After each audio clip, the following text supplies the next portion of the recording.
What's up, everybody? Clinton Fauché here, and I'm Albert Chavez. And this is Front Porch Chronicles, and we got a big timer today, Mr. Blake Bilder. Got a fight coming up in a couple of weeks. Yes, sir. Thanks for joining us. Yeah, no doubt, no doubt. So we know you got a big presence on social media. We're going to have the link down below with the ninja move. I love the innovation, of your page. I think it's super dope because it's funny to me. A lot of these guys constantly post the same stuff over and over and over, and you can tell they're not really into it. Yeah. And I can tell yours is funny and it's engaging and whatever. Let me ask you a question though. I struggle with this, so I want to get your take. And it's funny because when I talked to Hoffa, I was like, when he posts something, I was like, well, do you watch? And he was like, brother, I learned I put my notifications on silence as soon as I post anything. How do you deal? I struggle with the trolls, or I struggled with it. Once I kind of learned from him, I kind of learned to navigate. How do you deal with the trolls and people with negativity on social media? Yeah, it's funny. The negative comments, the trolls, those are the people that I want. Really? I flipped my paradigm. It was like a total paradigm shift where I was mad after my fight of all the people that were talking crap, and then after a week they all fall off. They all disappear. Yeah. You can't have to talk shit on. Yeah, and so I'm like still mad about it, and I'm like, how am I going to be mad about something? I was like, there's two sides of the coin. I was like, I should be thankful for those people because I ruined their parlay that they say, or I was the reason that they invested money and lost. I was like, huh.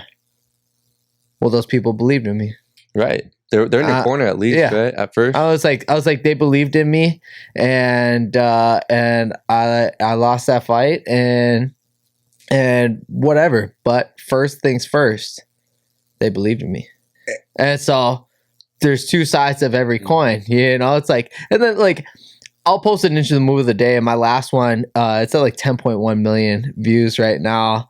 And my following just went crazy after I posted. And I knew, I was like, once I post this, I was like, oh my gosh. Yeah. I was like, I'm gonna break the internet.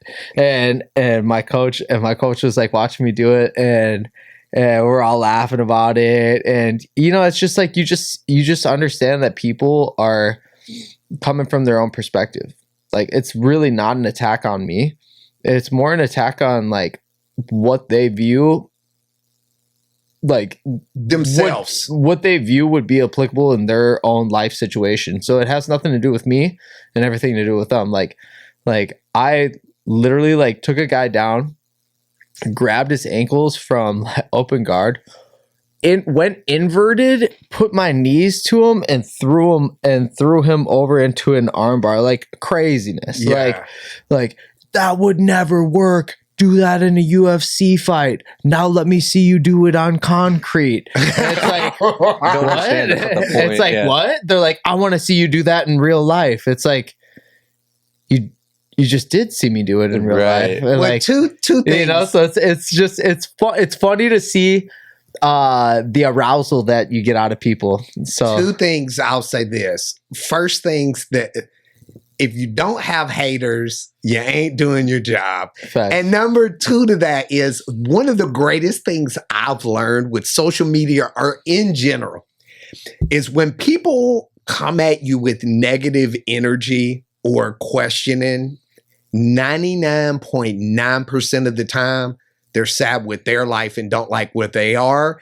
And people that are sad with themselves don't like to see people progress. So it's kind of like I grew up playing basketball, so it's kind of like I used to do the trick shots all the time. So even if it isn't directly correlated to what you're going to do in the fight, you still have to practice some of the shots to get you loose. And what if for some reason the ball is just like going out of bounds and you shoot over the basket. Well, you practice that millions of times. It's the same thing with you when you're in the cage. Like, I'm sure there's some part of that that's going to be applicable, and it's gonna help at the end of the day. Yeah, and you know, it's like at the end of the day, like, dude, like, why are people on IG? Yeah, it's for entertainment. Why are you People want to be entertained. People want to see off the wall stuff. People want to see something that they haven't seen before, and you know, so for me, I like being funny, and I like being creative, and I like to see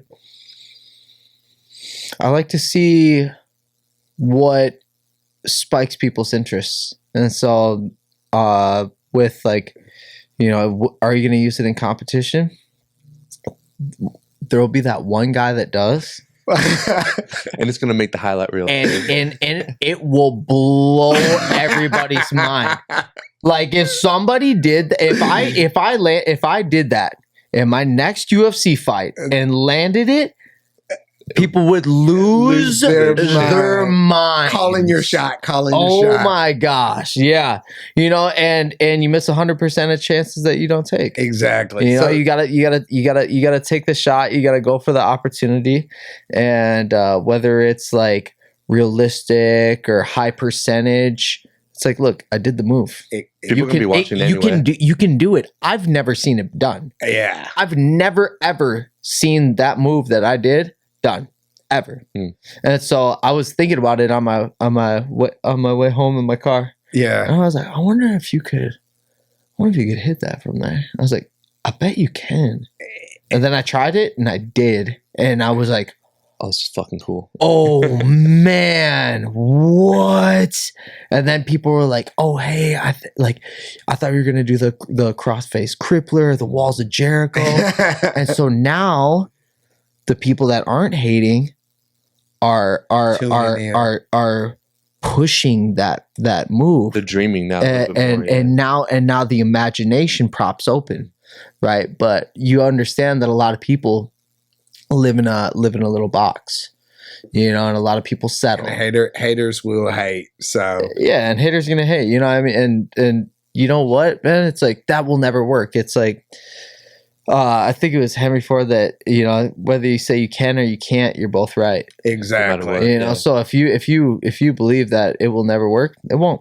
Fuck around and find out. Yeah. I know, speaking of tuning in, we will be tuning in your next fight, February 3rd. Yep. I know I'm fixing to chop homeboy's name up. I know it. Jung Young Lee. Yeah, Jung Young Lee. I knew I was going to chop it up, but we kind of talked about how's training camp going with everything with the fight. I know your weight's on point as always. How's it going with the training camp? Training camp's great, man. I mean, I've been having tough goes, going with really good guys this whole time. Even got some boxing work in with Ashton Silva, H2O. He fights for Jake Paul's promotion. Nice. He's 10-0 with 9 knockouts. Or I think 11-0 with 10 knockouts. Kid's 19. And he's an absolute stud. And me and him have been getting some good work over in Jackrabbit and Long Beach. You know, so really good work right there. Bunch of solid guys that I've been working with, and I just feel confident, man. You know, like some days like you're off and you're like, man, what's going on? But I sparred yesterday and I was on point, like money. You know, like Monday I broke a guy. You know, he didn't come out for the 5th round. You know, so you know it's like stacking those wins right now. Yeah, just stacking wins. Confidence, you know? And my confidence is through the roof. You know, and it's you know, it just comes from like my faith, man. Like, you know, I believed in myself for so long, and I believe in my Lord and Savior Jesus Christ. And you know, I see what you know. I have eyes that can see and ears that can hear. You know, so I feel like even without sight, I have vision. You know, so I that makes a big difference. Yeah, right. You know, I mean, Was your relationship with God always there? No. I came to believe when I was 20. Yeah, from a guy asked me if I knew Jesus Christ, and I was like I've heard of him. I was like, I think I know who that is. I was like, but I don't know. And he's like, oh man, he's like, that's our Father in heaven who will wash your sins from crimson red to white as snow. Your past will be completely forgiven. He's like, he loves you. He's a loving father. And I grew up without my father. Oh. And so I was like, he's a loving father. He's like, yeah. He's like, and he promises eternal life in heaven after death. And I was like, man, I've been close to that a few times, you know, with like drug overdoses and a suicide attempt. And I was like, so, and during those times, like, I prayed to God, but I didn't know what God was. And I was like, man, I was like, honestly, that sounds really, really nice. And he's like, well, if you don't mind, he's like, just say a quick prayer. And he's like, pray over you. He's like, and you just repeat after me. And so I said the prayer with him, you know, found in like Romans 10:9, you know, and I just believe that, you know, he died on the cross for our sins. He who was not sin became sin for the world's sin. And I believe in the resurrection. I believe that he's the Father, Son, and the Holy Spirit, and the Trinity. And he comes down in different shape, fashion, and form. For me, he came down and took a young guy who had a lot of zeal and a lot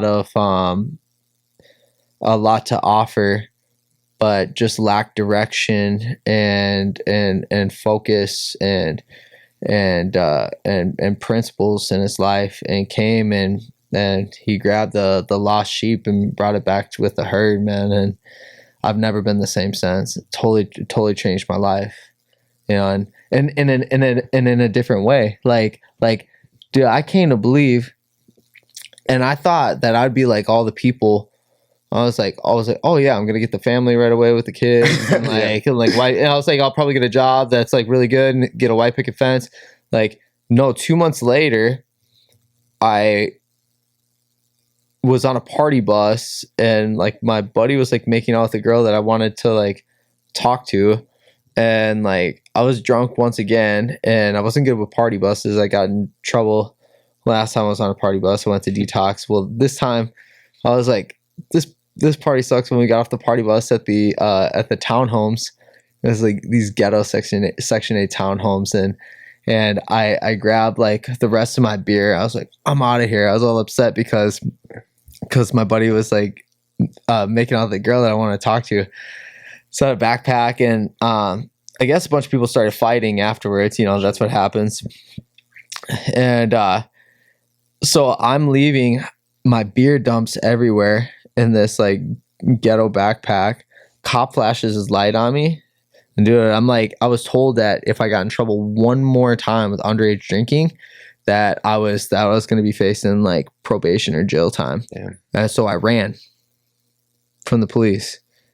And I ran Minnesota at this time. Yeah, Minnesota. I was like 2-3 blocks away from my house. So I was like, I'll run towards the street, hop the fence like I usually do, go down the street. I was like, go towards. Yeah. I had the whole blueprint, but I'm drunk, like really drunk, and so like I start running, and I'm jogging at a good pace, and I look behind me. I'm like, I lost him. I was like, yes. I was like, home, free home. And so the townhomes are right here. I'm going around. I get to the street. I look back, and there's 3 cop cars fishtailing and coming at me. I go, oh no, I'm going to be on cops. And so my house is up and to the left. I go up and to the right. I hop this lady's fence. My toe hits the top. I break the lady's fence.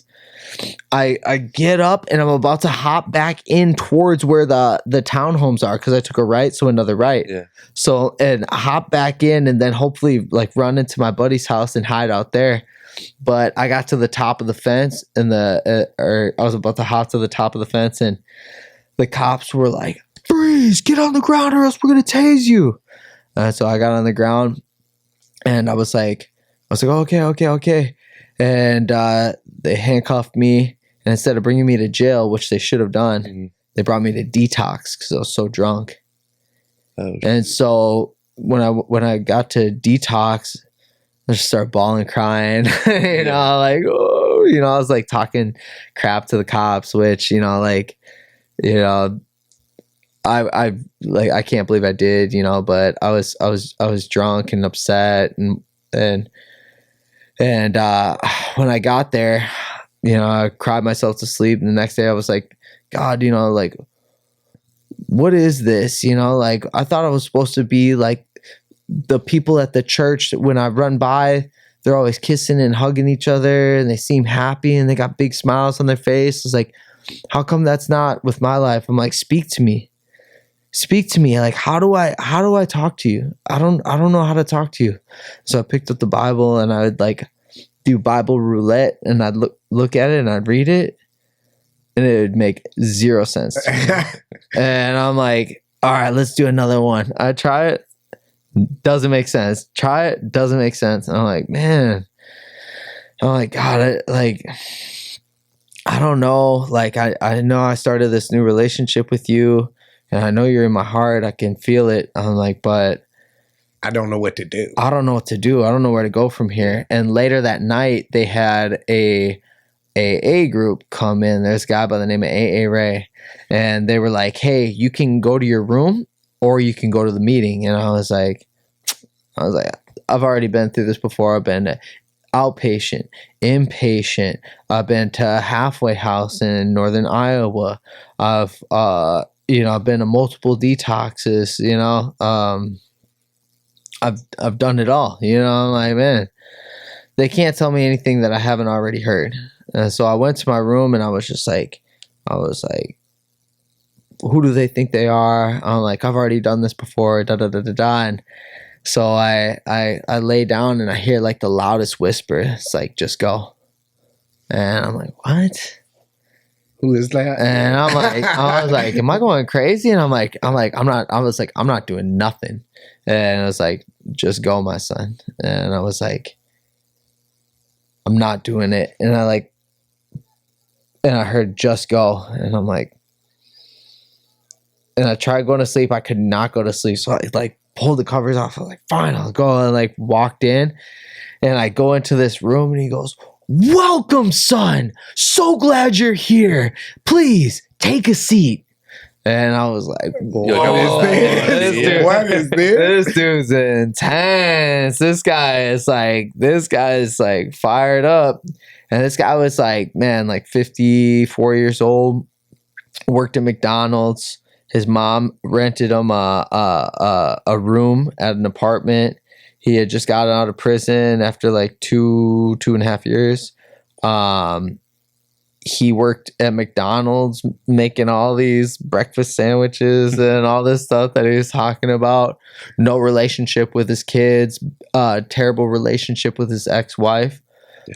But this guy had joy. You could feel it. This guy had a fire in his eyes and a passion in his heart that I've never seen in anybody. And I'm looking at this guy. I'm 20. I'm like, this guy is like, in my opinion, weird. Kind of a loser. Yeah, that's what I'm saying. Kind of a loser. Like this guy, like, what does this guy got? Mm-hmm. I was like, but how come I feel like I have everything, yet I feel like the whole world is against me? Mm-hmm. And how come this guy has the whole world against him? Has the whole world against him, but he has everything at his fingertips. And he talked about, he goes, in AA, they talk about a higher power and whatnot. He's like, but I'm here to tell you that higher power is our Lord and Savior, Jesus Christ. And I was like, that's it. That's what that guy's got. That's what makes him different. I go, I knew it. I go, God sent this guy to speak to me.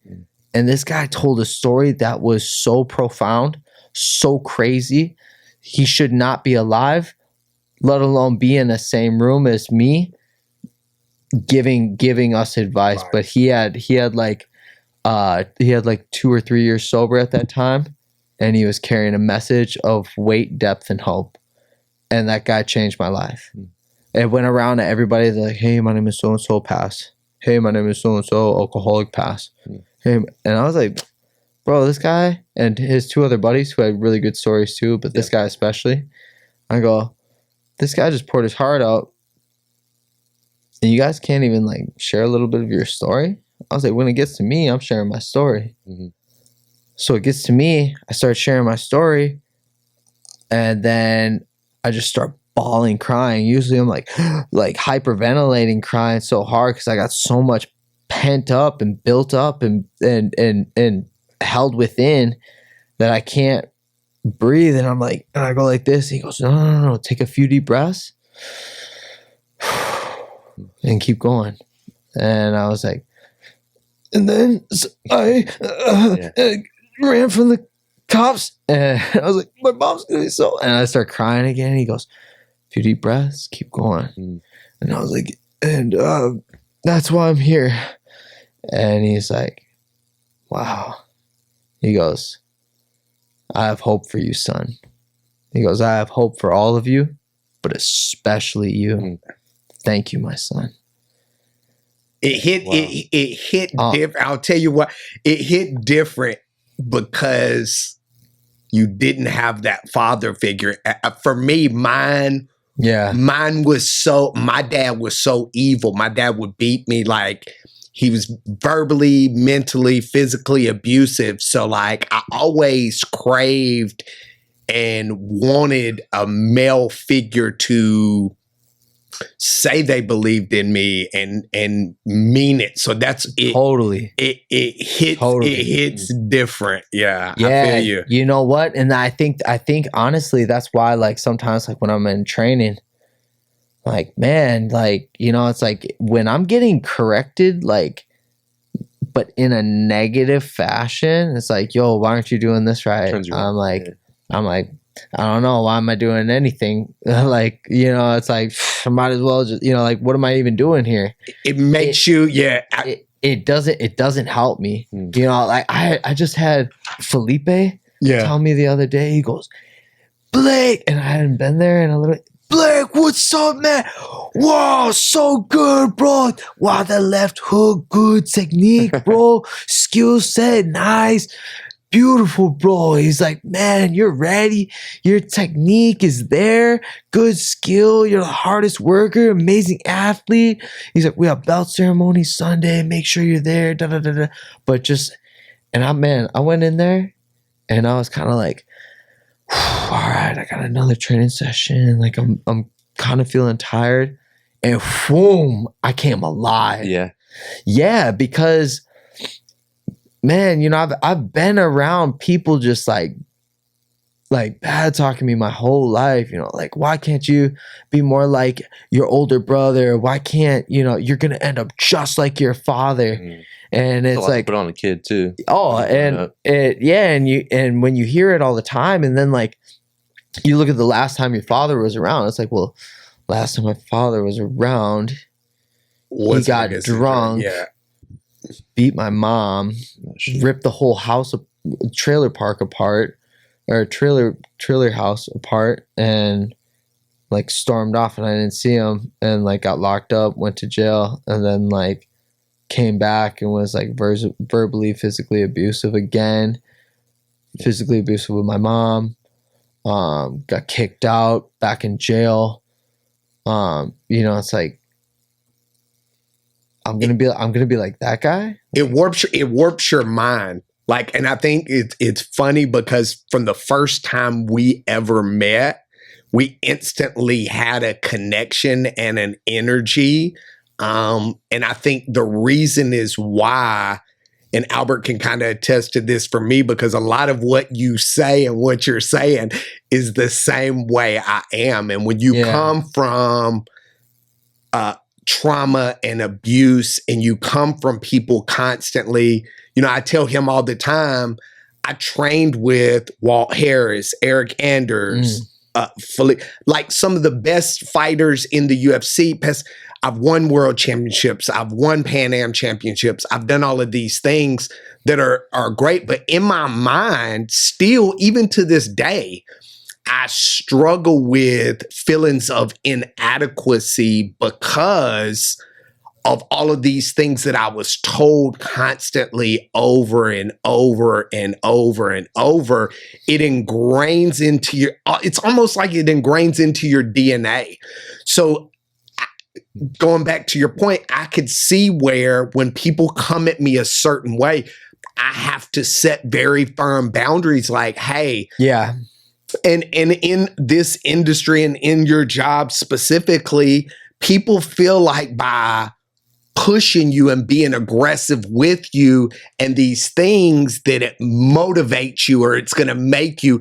But man, when you come from that, that's not the way. Like you have to come at me a certain way. Like if you come at me and say, hey man, I really need you to push through this and whatever, bro, I'll run through this damn wall. I literally will run through the wall. But if you come at me like, oh, you, it's something ingrained in my DNA. It makes me think to myself, like, I feel like that little kid that was hopeless, like watching my dad like destroy everything in the house, and like me being like, I can't do anything about it. Like I'm powerless. Like, powerless. You feel powerless. Yeah. And then it's like also, it's like the tongue has so much power, and I really like the Bible because like I've been totally obsessed, man. I've been just like obsessed with this book because I just read it like 2 months ago, and I read the whole book. I read it 13 days straight, 6 to 8 hours a day every day for 13 days, and I read the whole thing. And by the time I got I read the New Testament backwards, and then I read the Old Testament from beginning to end. And I got done with that last word, and I closed the book, and I was like, God, thank you. Wow. I had no idea. I'm so sorry for what I've done in the past. Please forgive me. I strive to do better and be better. Help me to not be conformed to this world, but be transformed by the renewing of my mind and my heart, and I am slowly doing that. And I'm slowly witnessing, and I'm slowly, just like trying to live my life more righteous, and I'm trying not to swear or curse. And, for me, it used to be like, oh, no big deal, however, like, when Jesus was around, he wasn't like he wasn't like, oh, naughty.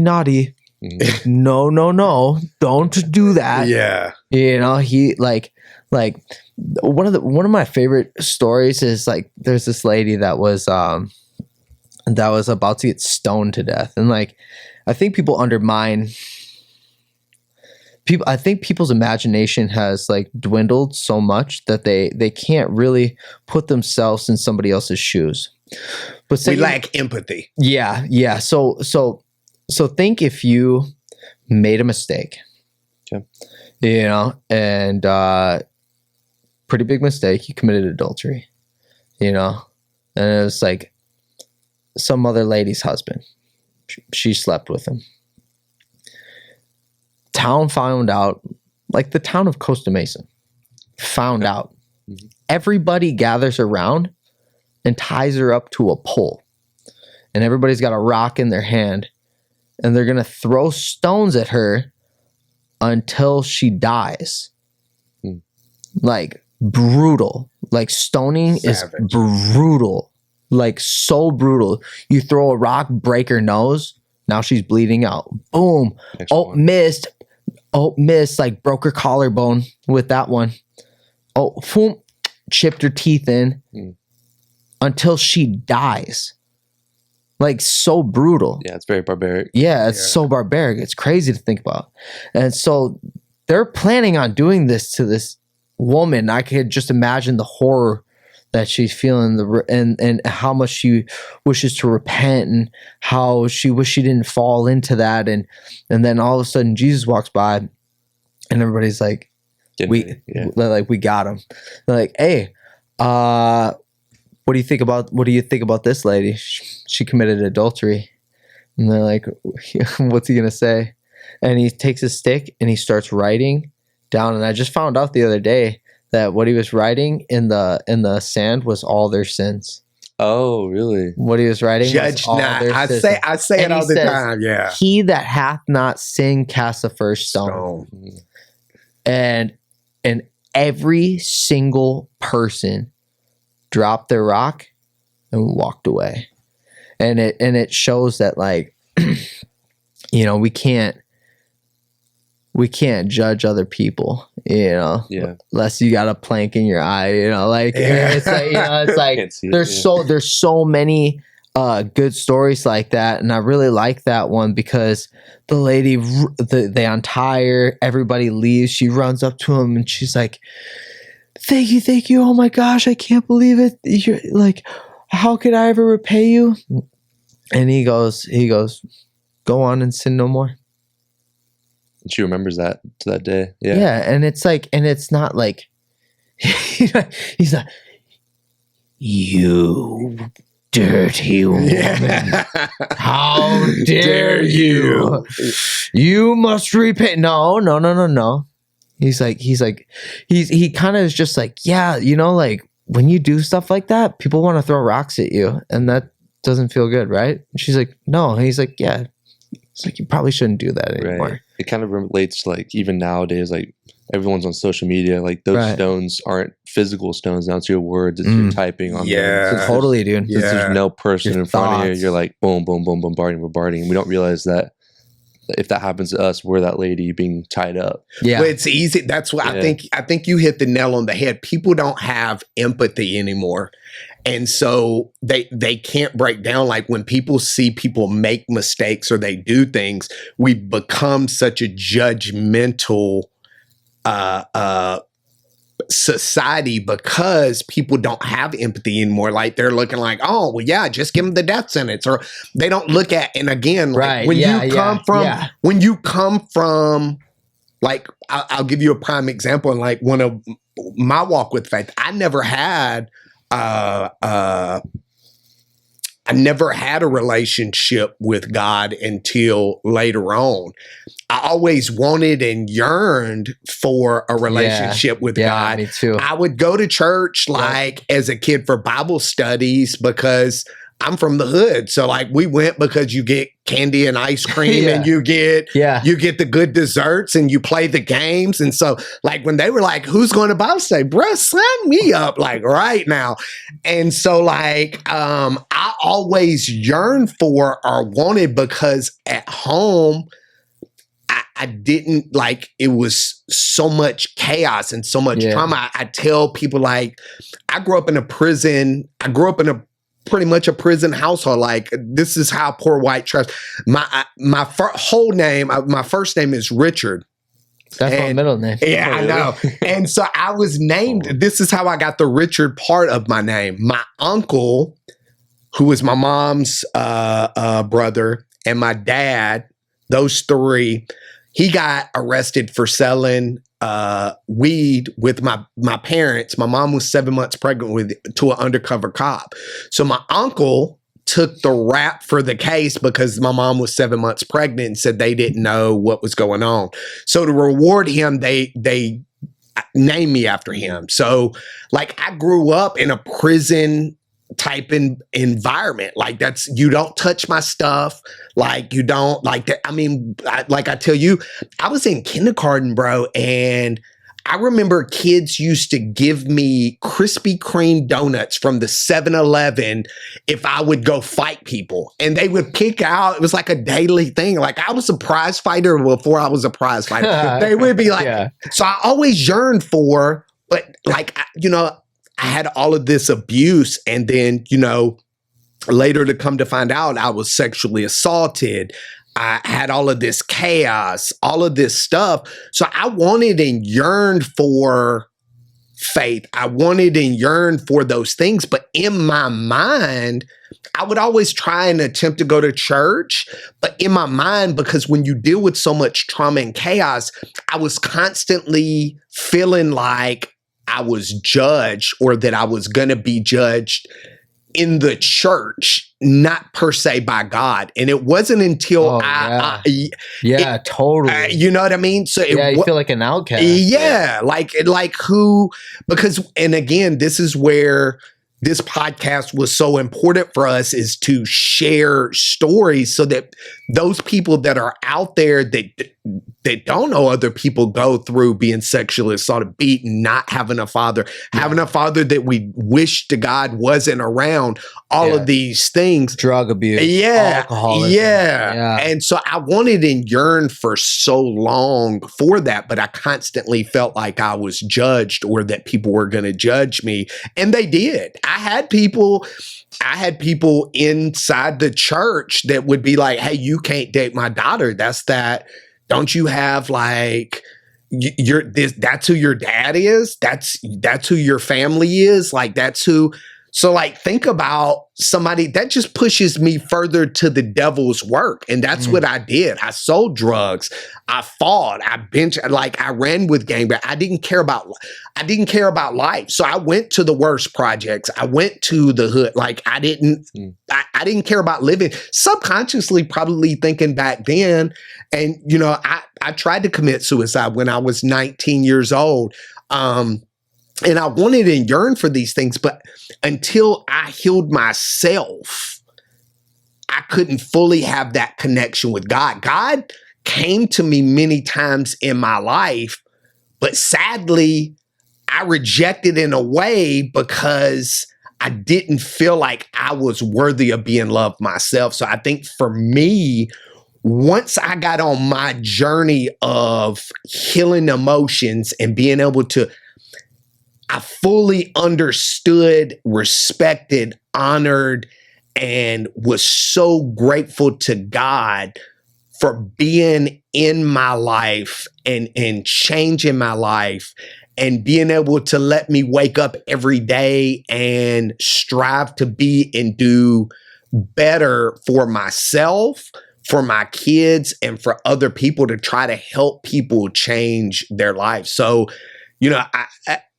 I'm right there with you with, you know, I wanted all of those things the same way. I just didn't know how. But by God's grace, I learned, and it's one of those things, it made me more empathetic with people, because now when people make those mistakes or they do those things, Albert laughs all the time because I always break down, like when somebody does something, the first thing I think of is, why did they do that? What unhealed trauma or what thing happened to them to make them feel or think that way, so that I can try to lend them a hand and show them like, hey, just because you went through trials and tribulations, it doesn't mean that that's forever you. God loves you and God is there for you. But you also have to, and it's like what you said before, you have to walk that faith. God opens plenty of doors for you. It's when we try to close doors because we're uncomfortable, and when we try to keep doors open that aren't meant to be. God aligns us with things. We just have to see them and believe and know that they're there. Yeah, totally. You know, and you know, there's times where you look up to somebody, you know, that is in the church or just in a higher position. And one thing that's always true is like, people will always let you down, but God never won't. God never will. You know, God will never, ever let you down. All the goodness that you hear from anybody or anything is God. You know, and people are like, you know, and it's like, oh, you know, why would God give me this traffic ticket? It's like, God didn't, stupid. A cop gave you that.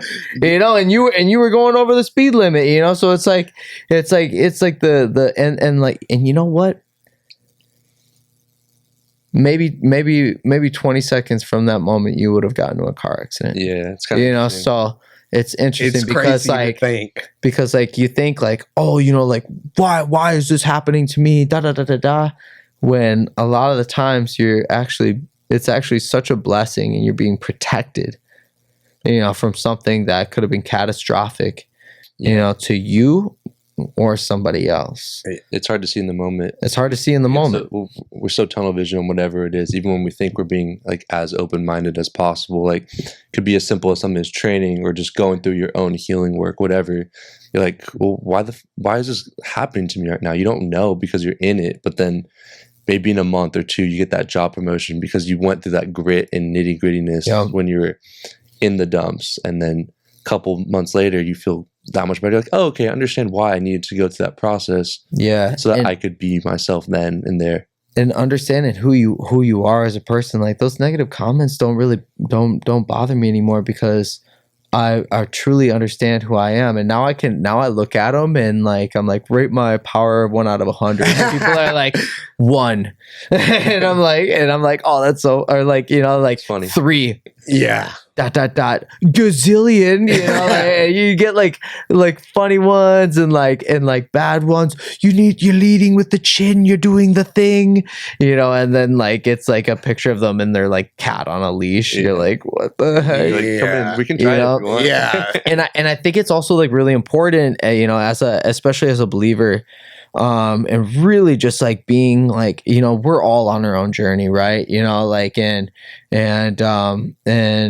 Father, please forgive me for not being a great example a lot of the time. I remember when I was younger, we always have to just make sure that we're being really good to people, like that goodness. I pray that I can just be a light to everybody every day. And I remember my buddy, I felt God speaking to me when I lived in Georgia. I was doing mission work with the church and whatnot. And I had just been like hanging out with the Hell's Outcasts, Georgia Bottom Rockers, the 1%ers over in Atlanta. And I forget what zone, but it was one of them that's not good. Yeah. It was bad. And it was, and we would go to the clubhouse, and my manager at the time, his name was Psycho.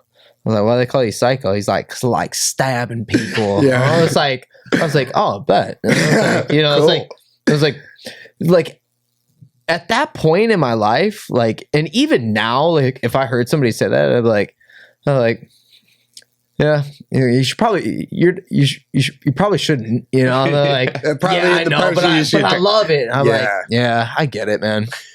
Like it wouldn't really faze me. Whereas other people would be like, what, like, stay away from that, but when I was at the clubhouse, I felt so comfortable. When I was at those strip clubs, I'm not much of a strip club guy, but like, especially now, like but I'd never really have been, even when I was like out and about and like being of the world.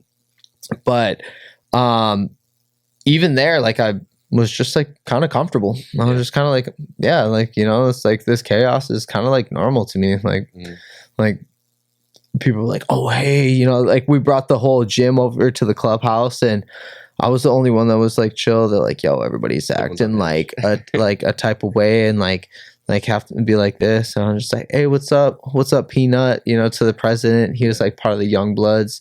When they had like Chop, we back on the block, like Sean P and all them, and it was just crazy. It was like all black motorcycle club. I was the only white boy, so it's like, but that was normal to me, and then I started going to church. Another just go moment.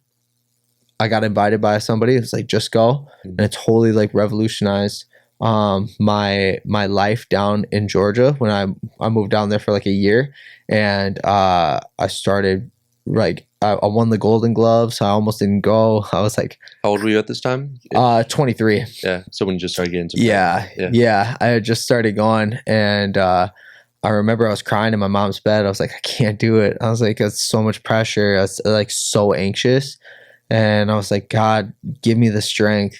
And God, and like another just go moment, and I went. My coach had been waiting for like an hour and a half. He's like, I knew you'd show up. Everybody at the gym said to give up hope on you. They said that you wouldn't follow through. They said that you wouldn't do it, but I never stopped believing in you.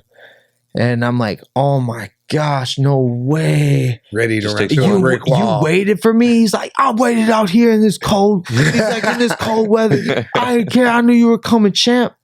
I was like, and my whole idea is I was just gonna be like, oh, I'm sick. I was gonna go by there and be like, oh well, I passed through and I didn't see him, so, and I was gonna cower away. And he was there. And we ended up winning the whole thing. 2013 Nice. Regional and Golden Glove state champion for Georgia. Wanted in Macon, Georgia, off of Martin Luther King Boulevard. Had a coach from Oakland, California, kept calling me the Great White Hope. I'm like, hey, bro. I go. You gotta kill it with the color thing. Yeah. Bro. I was like, you're making me more anxious. Yeah. No pressure. No pressure. You know, but you know, you're part of a team, but nobody believes in you. Mm-hmm. You know, however, the people that were working for that guy, were robbing him blind, and I'm teaching the kids classes. I still never got paid for it.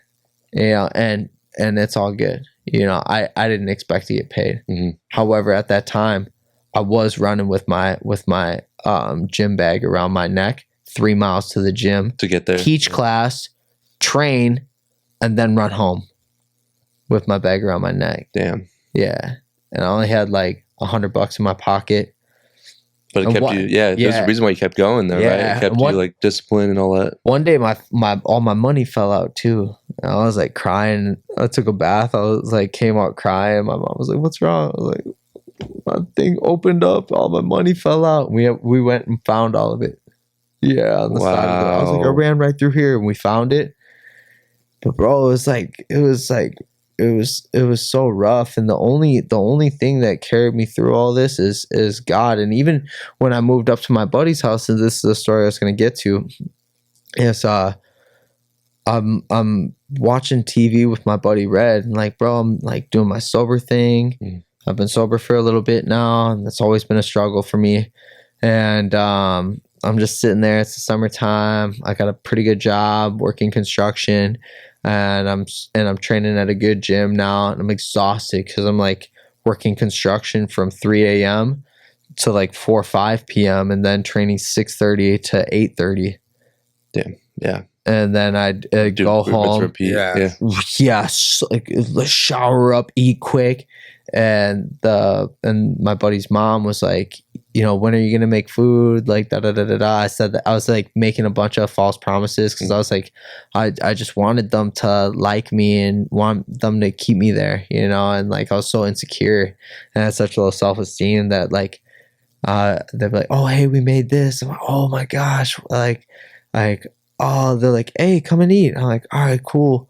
And they're like you gotta make something. I was like, oh yeah, I'll make this and that soon. And they're like, all right.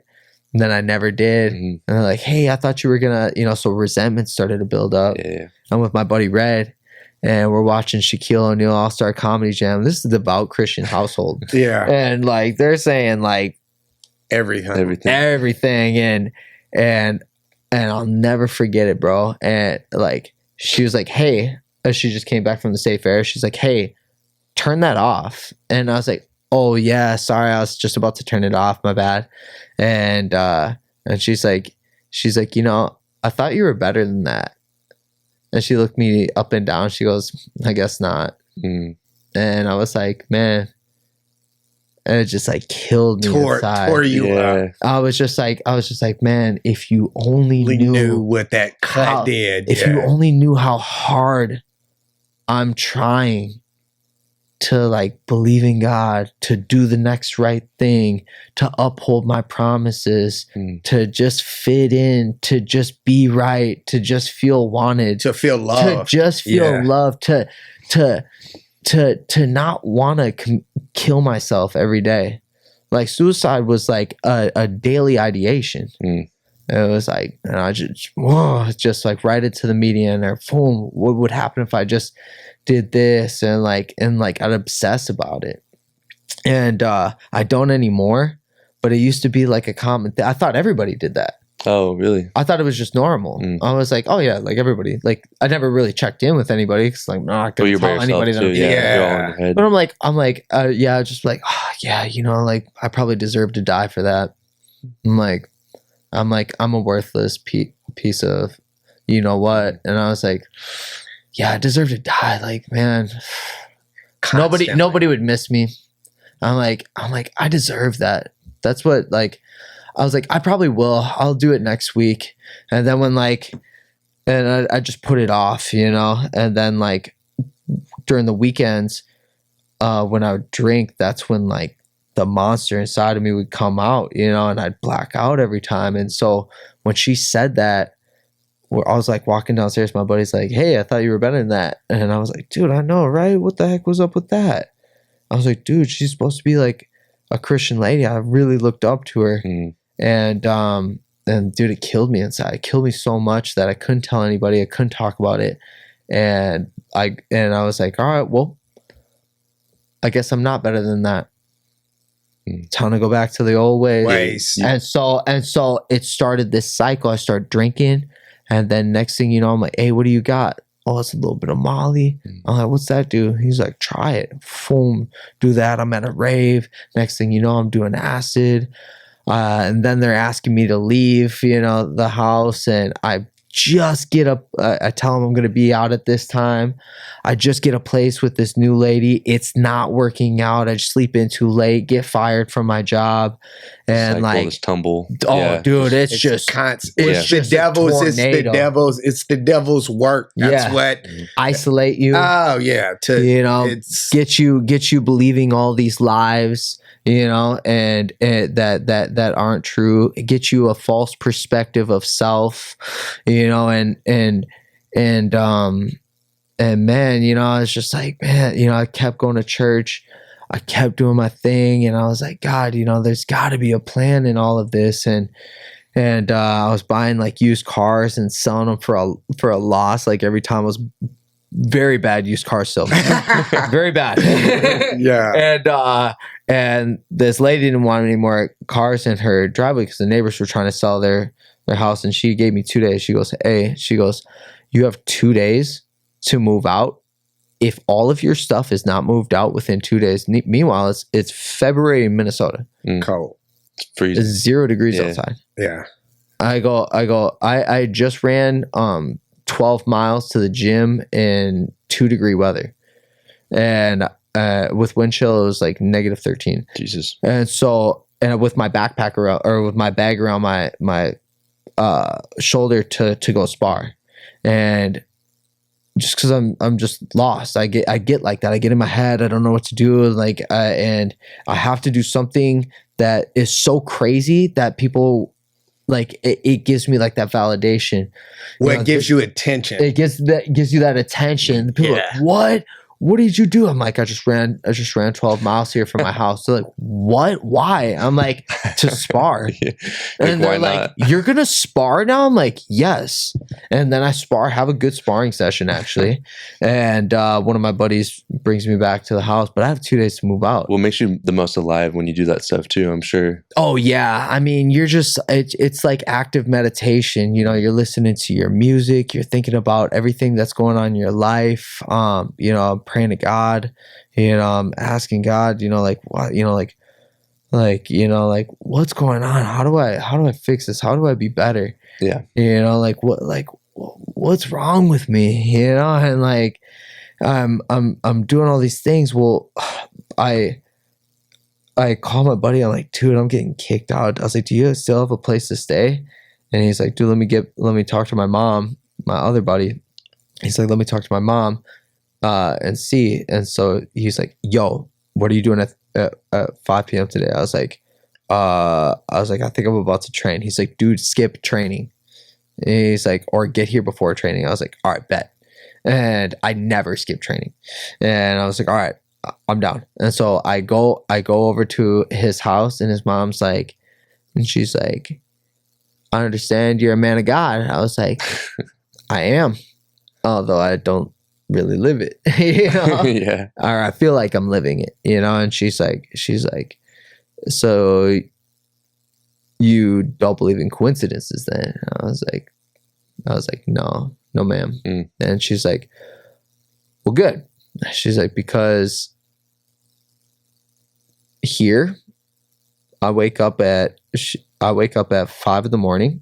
She's like, I read my Bible for 30 minutes. She's like, and then I reflect on what I've read for 10 to 15 minutes, and then I meditate on it for about another 15 minutes.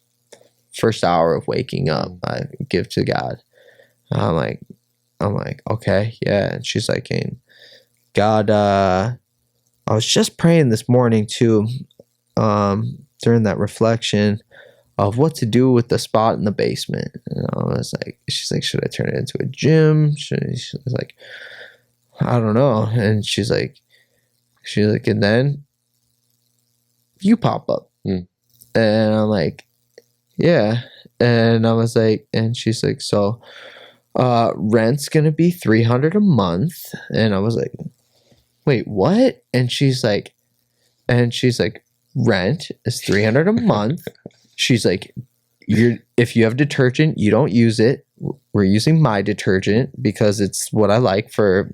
She's like, I like the Melaleuca for my thing. I was like, okay. Whatever, And she's like, no girls over. If you want to go to a hotel and do your thing, that's fine, but not in my household. And starts laying down the rules. I go, really? You're gonna give me this grace? And she goes, Blake, when'd you get kicked out? When did that lady say that to you? I was like, this morning. And she's like, what time? And I was like 7 a.m. She's like, I wake up at 5 a.m. That's interesting. And she's like, I do my Bible study for 30 minutes, reflection for 15 minutes, prayer meditation for the last 15 minutes. It's about like 6 something. And so I finished by 6. And I was praying what to do with the spot in the basement. She's like, unless you want to go upstairs. So I was like, I'm more of a basement kind of guy. Now I'm more of an upstairs kind of guy. Yeah. It's warmer. Yeah. You know, but how this happens is like beyond me. I had 2 days. 2 days to get out. And while I lived under her household, I was an absolute menace. I broke the rules all the time. I wasn't like a terrible like roommate or whatever, but I just didn't like give much. And she's like, Blake, how come you don't do this or that? And I was just like, what? Who does that? And she's like, everybody. I'm like, I didn't know that. And she goes, want me to show you? I'm like, yeah. And so she would show me that like, yeah, you got to keep maintenance on like your bathroom area. Like, this is how you cook. This is how you wash pans. No, you don't put metal on metal on the pan. And I'm like, what? And she's like, what did your mom show you? I'm like, I don't know. Not these things. I was like, to be honest, I don't really know about like any of these things that you're showing me. She's like, and she was so loving and patient and tolerant and kind. And I told her one time I was having sleep paralysis, and she was like, grabbed a list of things for us to like pray over. And she's like, write all these. She's like, fill out this thing and let me know about it. And like a couple days. And and I told her about that time, and she's like, is there anything eating you up inside? I go, yeah. And I go, the one thing that turned me from God was my buddy's mom. And she said this to me, and I just started bawling. And she just listened. And I was like, and I'm trying my best. And I was like, I'm doing everything that I can. And I want to be better. And I was like, I just don't know. I don't know how sometimes. And I was like, and I wish they could just understand or just like have some grace with me. Yeah. And she goes, Blake, that's legalism. And we're saved by grace, not by law. We're all sinners and we all mess up. I think she was having a bad day. And you can let that go right now. That she was just having a bad day. And what she said to you is legalism. Yeah. If she hasn't sinned before or watched some dirty stuff before and laughed about it, cast the first stone, right? Yeah. And so that woman, Shelly Ward, loved me back to life like I was her own son and taught me how to be a God-fearing and good man. Yeah. One of the questions I was going to ask was like, how do you like translate all that energy? But it seems like just from there, like we have all this stuff stored up inside of us, and sometimes we just need someone to show us or even just listen so you can transfer that energy into something else that'll be more productive. And whether it's like in God in this case, where you trust that someone else has this, and if you just submit to it, everything else will handle itself, and it doesn't matter where that leads. You just have to trust. Yeah. You know, having my faith is like, for me now, the most important thing, and I pushed it off to the wayside, you know, and I almost lost my faith for a little bit, you know. When my little brother committed suicide, I told him to go to church and that people would love him back to life, and you know, or like a 12-step program, you know, that would help. And he went to church, and he not only got baptized, but he brought a friend with him to get baptized. And then a few months later, he committed suicide at a trailer park at the park there. He hung himself. Oh shit! I'm sorry, brother. Yeah. And you know what? We all have our choices, you know, and he made his, and at the end of the day, he got baptized. Yeah. He was saved, you know, and I know without a doubt, and I was in a seemingly hopeless situation recently, and there was another guy that came into my life, just filled with zeal, filled with the Holy Spirit, and just shared, you know, his love for Christ, and just like, man, just amen, hallelujah with everything, and just challenged me and a few people. He goes, look, man, we all have the same time, the same 24 hours, but whatever consumes most of your thoughts is what you're serving. And he's like, right now you have a golden opportunity to focus on God, and to take your time and use it wisely. He goes, what happened before this? It already happened. I'm not concerned. What happened after this is up to God. He's like, but right now, my only concern is being with you guys right here in this present moment. And that totally changed my life. And that's when I read the Bible. I spent 13 days reading 6 to 8 hours a day, every day. And my life is go, go, go, go, go. So to be able to stop and take that time to read, and when I read that book read me. And God softened my heart, because I was full of pride and ego in ways that I didn't know that I was filled with. And I had a hardened heart. Is you want something from me?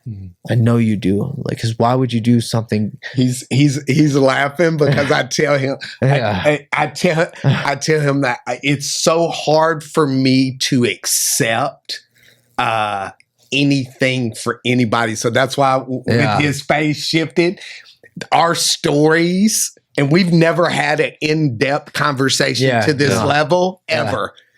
But the similarities, his face, I saw in his face, he was like, because I could see, I tell him all the time that when forever, and still I struggle with, but whenever somebody compliments me or does something for me or tries to give me something or whatever, in my mind still, I kind of always, the first thing is like, what is it that this person is looking to get from me, or what are they going to ask for later? So I completely 100% same thing. But I want to tell you this.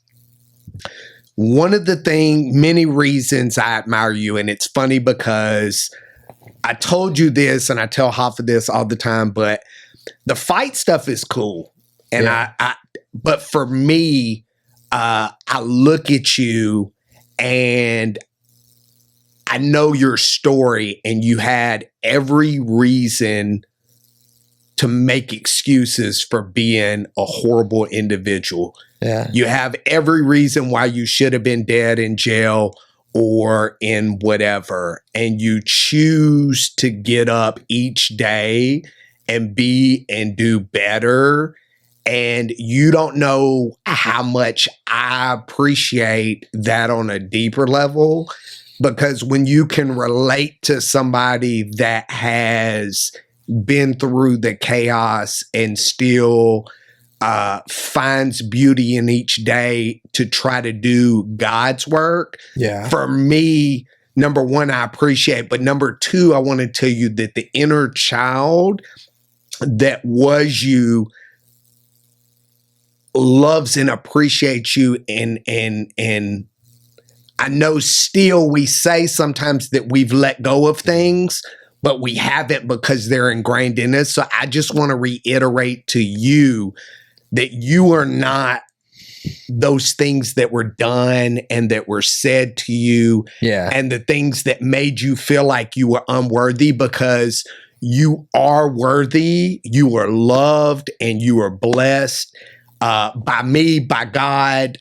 You'll forever have a brother in me because you choose. And even if you fall at times, we all do. I'm still going to be here to pick you up when you need to be picked up. So I appreciate you. I just want to tell you from a deeper level, I almost teared up a little bit, because when you have somebody that's been through the things that you've been through, because we hold those burdens. I tried to hang myself. Like I tried to, because I didn't feel hurt. I didn't feel loved. I didn't feel all of those things.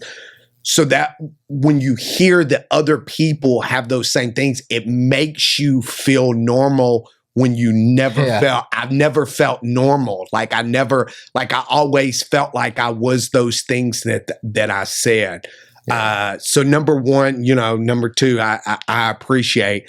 And I know you got some stuff to do, so I wanted to break it off. And one of the things that I started doing, we did it earlier when we interviewed Eric, and one of the things we want to stick to is finalizing this. If we were to go today, if today was our last breath to be taken, what is it that you would want the world to know about Blake? What do you want to be remembered for? And I know that's deep. That's a great question.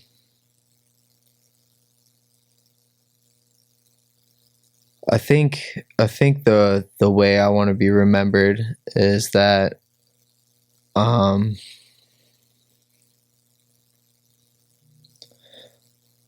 truly these days just live my life for God.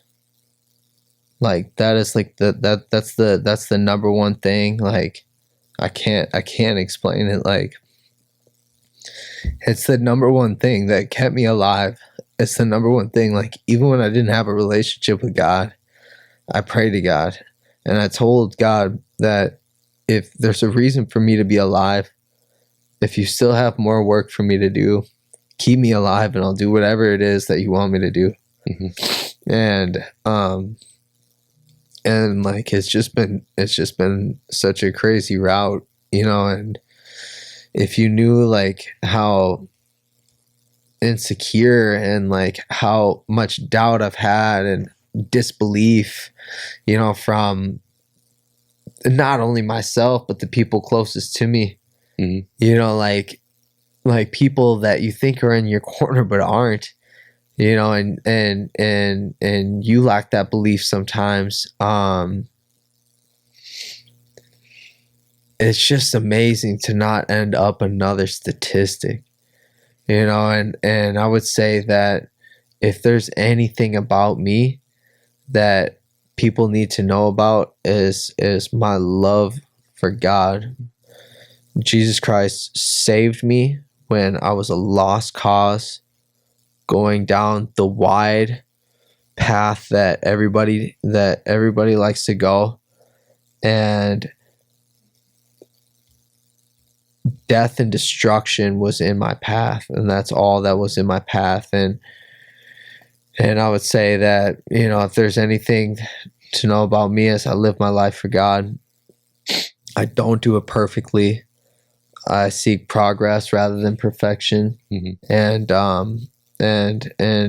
I'm filled with so much love, and I just want to be a vessel of light. And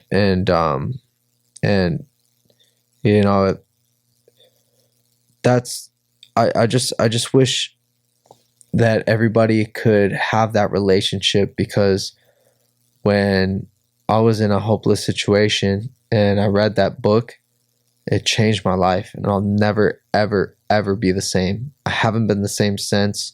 And even people that know me are like, oh, you're not swearing as much. And like, you know, it's like I'm not trying to like sleep around with a bunch of women anymore. You know, if I do go on a date, like I'm actually like trying to like get to know them, mm-hmm. which is like not what I grew up with. Yeah. You know, and my head and my heart has changed so much. And you know, in this fight next Saturday, you know, I just want to show the world that, you know, you can overcome that mental health. I had suicidal ideation every single day. I don't have it at all anymore. Blessed. I want to live my life, you know, like I don't focus like on the death on the cross. I focus on the life and the resurrection, mm-hmm. you know, and I focus on the life and the resurrection of myself as well, because the old me has died and the new me was born, and I have been transformed by the renewing of my mind. I try not to be conformed by the patterns of this world, mm-hmm. and it's taken a lot of work. And if you're working on yourself and you feel like, man, you know, Murphy's Law is just kicking me down, you know, like I can't seem to get ahead, like just know that I am right there with you. And you have to keep going. And you have so many people that are rooting for you that you don't even know about. And so many people that love you, you know, there's always going to be hate comments. And the more that you can learn to love them and pray for those people, I think the better things get. You know, I look at it now and I just laugh about it. I'm like, oh, this person just like Amen, didn't have brother. their coffee. They're having a bad day. Yeah. You know, like people told me to kill myself after my last fight. Oh, shit. And they don't know that I was going to dedicate that win to my little brother. And some of my teammates will be like, oh, well, what do you think about this person? They're saying this and that. I go, dude, if I had a minute with each of them, yeah, they'd love me. They would switch it. 100%. They would never talk like that. I go, forgive them for they not know. Yeah. They don't know what they do. No, they never do. Yeah. You know, they're almost on autopilot, you know, when they're doing that. They're hiding behind, you know, they're in like a mental prison, an emotional prison, a people spiritual are scared themselves prison. too when you get that vulnerable too. And it's tough to look in the mirror, and you've done that every single day. It seems like you go back to that book, that thing, to just show what the capabilities of you are. And I can feel it today in your story and sharing. And this is the first time I'm hearing it. I told him this was gonna be mind-boggling, just because our stories, and we've never talked about our stories in depth. But I know when we get the first thing he's gonna say, it's so much alike that it's insane. So we'll break it off with Yeah. this. I want to say this again. You are loved by many. Cast out the doubters, cast out the non-believers in you or God. And, we are going to be cheering for you against John Lee Dong. We're going to be here. We're here for you. Like I told you the other day, I'm here for you anytime, any place. You're my brother in Christ. I love you. And so thank you for your vulnerability. Yeah, Of thank course, you for man. Yeah. sharing. We appreciate you, and we will sign off. Thank you, everybody. And if you need anything, mental health or anything, please, like he said, you are loved, you are worthy. There's no judgment. Anything we can do to get you help, we are here for you. God loves you, and you guys have a blessed rest of your day. Yeah. Thank God you. bless you.